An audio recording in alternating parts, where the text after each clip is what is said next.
जय श्री राम। कौशल्या माता श्री रामचंद्र जी को समझाते हुए कहती हैं, जो सीता जी घर में रहे तो बहुत सहारा हो जाए। रामचंद्र जी ने मानवशील और स्नेह रूपी अमृत से सने हुए माता के वचन सुनकर ज्ञान में प्यारे वचन कहकर माता को संतुष्ट किया। फिर वन के गुण दोष प्रकट करके जानकी जी को समझाने लगी। वे माता के आगे जानकी से कुछ कहते हुए सकुचाते हैं।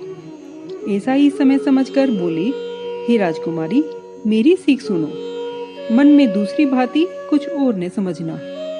जो तुम अपनी और मेरी दोनों की भलाई चाहती हो तो मेरा वचन मानकर घर में रहो।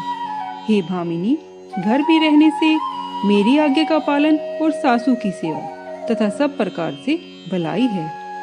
इससे बढ़कर दूसरा धर्म नहीं है कि आदर से सासू और ससुर के चरणों की सेवा करना। जब जब माता मेरी सुधि करे और प्रेम से व्याकुल होकर भोली मती से घबरा उठे, तब तब पुरानी कथाएं कहकर हे सुंदरी कोमल वाणी से माता जी को समझाना। हे सुमुखी, मुझे सैकड़ों सौगंध है। मैं अपने निष्कपट भाव से कहता हूँ कि तुमको यह माता के लिए रखा है। तुम गुरु और वेद से सम्मत धर्म व फल को बिना किसी कलेश ही पा जाओगी। हठ के वश गालव मुनि और राजा नहुष के अनेक संकट सहे थे। हे सुमुखी, हे सुनैनी, सुनो, मैं भी पिता की आज्ञा पूरी करके शीघ्र लौटूंगा। दिन जाते देर नहीं लगती। हे सुंदरी, हमारी सीख सुनो। हे वामा, जो प्रेमवश हठ करोगी तो दुख पाओगी। वन बड़ा कठिन और डरावना होता है। वहाँ धाम, सर्दी, जल, पवन ये बहुत ही क्लेशदायक होते हैं। रास्ते में कुश, कांटे और बहुत से कंकर हैं। उनमें पैदल बिना जूतों के चलना होगा। तुम्हारे चरण कमल कोमल और सुंदर हैं। रास्ते में कठिन पर्वत हैं, पहाड़ों की गुफाएं, खोहे, नदी तथा नाले ऐसे अगम और गहरे हैं कि देखे नहीं जाते। रीछ, बाघ, भेड़िया, सिंह और हाथी ऐसे घोर शब्द करते हैं जिसे सुनकर धीरज छूट जाता है। भूमि पर सोना, वृक्षों की छाल पहनना और कंदमूल फल खाना होगा। वे भी क्या सब दिन मिलते हैं? समय समय के अनुसार ही मिलते हैं। मनुष्य का आहार करने वाले राक्षस घुमा करते हैं।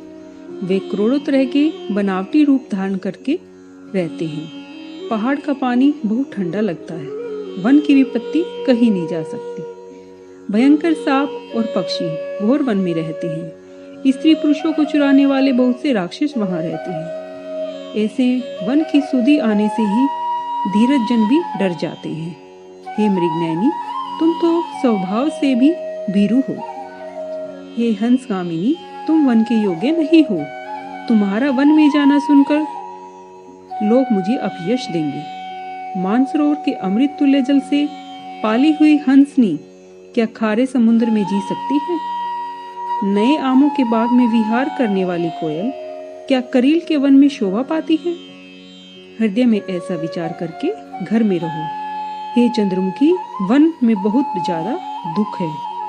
स्वभाव से ही अपने हितैषी गुरु और स्वामी की सीख को जो सिर चढ़ाकर नहीं मानता वह पछताता है और उसके हित की हानि अवश्य होती है। पति के मधुर और मनोहर वचन सुन के सीता जी के सुंदर नेत्रों में जल भर आया। शीतल सीख भी किस प्रकार जलाने वाली हुई, जैसे शरद ऋतु की चांदनी चक्री को होती है। सीता जी को दुखी हो गई और कुछ जवाब नहीं आया। सोचने लगी कि पवित्र स्नेह करने वाले स्वामी मुझे छोड़कर जाना चाहते हैं। भूमि सुता जानकी की आंखों के आंसुओं को रोककर और धीरज धारण करके सासू के पैर लगकर हाथ जोड़कर कहने लगी, हे माता, मेरी इस बड़ी ढिठाई को क्षमा करना। प्राणनाथ ने मुझे वही शिक्षा दी है जिससे मेरा बड़ा ही हित हो, परंतु मैंने अपने मन में समझकर देख लिया है कि स्वामी के वियोग के समान दूसरा दुख नहीं है।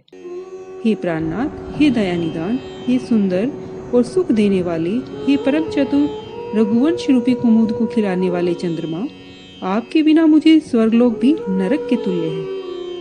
माता पिता, बहन, प्यारे कुटुंबी, मित्रगण, सास ससुर, गुरु, सवजन, सहायक, सुंदर और सुशील और सुख देने वाले हे स्वामी, जहाँ तक स्नेह और नाते हैं, पति के बिना ये स्त्री को सूर्य से भी अधिक तपाने वाले लगते हैं।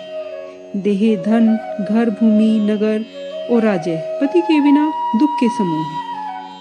सब भोग रोग के समान है, गहने बोझ के समान, और संसार यम यातना के समान है।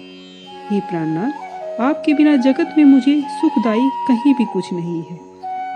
हे नाथ, जैसे जीव के बिना शरीर, जल के बिना नदी, वैसे ही पति के बिना एक नारी है।